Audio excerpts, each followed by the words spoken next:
Èyí ni ètò Iri Òwúrọ̀ níbi tí a ti ń yiri ọ̀rọ̀ Ọlọ́run wò láti lè dàgbà sókè nínú ẹ̀mí àti fún ìtọ́ni bí a ti ń jáde lọ lójoojúmọ́.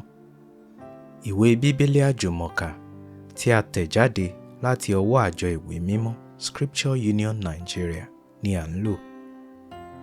Bíbélì kíkà wa ní òwúrọ̀ yìí ni a ó rí nínú ìwé Jòhánù orí 9 ẹsẹ̀ 14 títí dé 24. Ó kà báyìí: Nítorí náà, wọ́n pe ọkùnrin afọ́jú náà lẹ́ẹ̀kejì, wọ́n sì wí fún un pé, fi ògo fún Ọlọ́run, àwa mọ̀ pé ẹlẹ́ṣẹ̀ ni ọkùnrin yìí jẹ́. Nítorí náà, ó dáhùn ó sì wí pé, bí ẹlẹ́ṣẹ̀ ni èmi kò mọ̀. Ohun kan ni mo mọ̀, pé mo ti fọ́jú rí, nísinsìnyí mo ríran. Nítorí náà, wọ́n wí fún un pé, kí ni ó ṣe ọ́? Báwo ni ó ṣe là ọ́ lójú? Ó dá wọn lóhùn wípé, èmi ti sọ fún yín tẹ́lẹ̀, ẹ̀yin kò sì gbọ́. Nítorí kí ni ẹ̀yin ṣe ń fẹ́ tún gbọ́?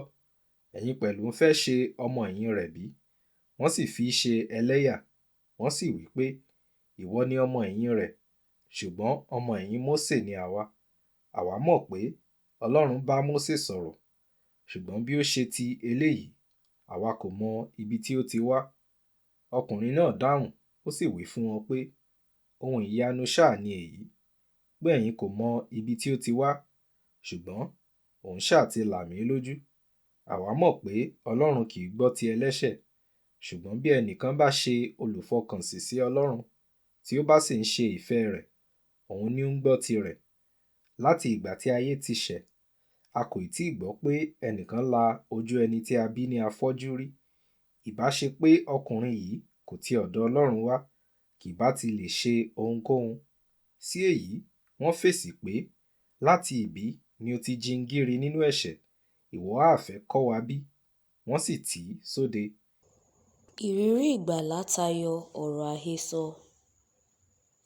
Bí ẹnikẹ́ni bá wà nínú Kristi, ó di ẹ̀dá titun. Kọ́ríńtì kejì orí 5 ẹsẹ̀ 17.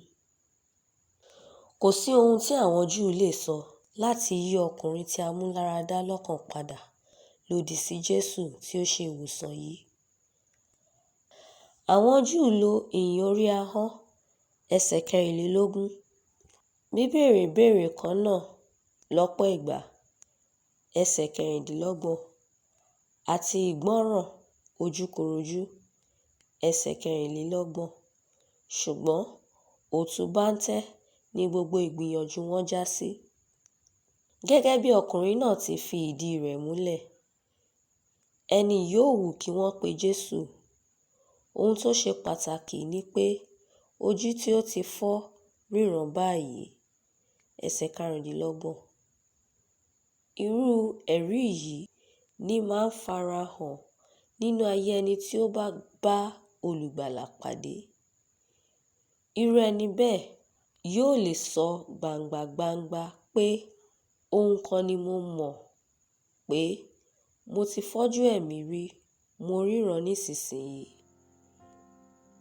Ǹjẹ́ ìwọ náà ti ní irú ẹ̀rí yìí?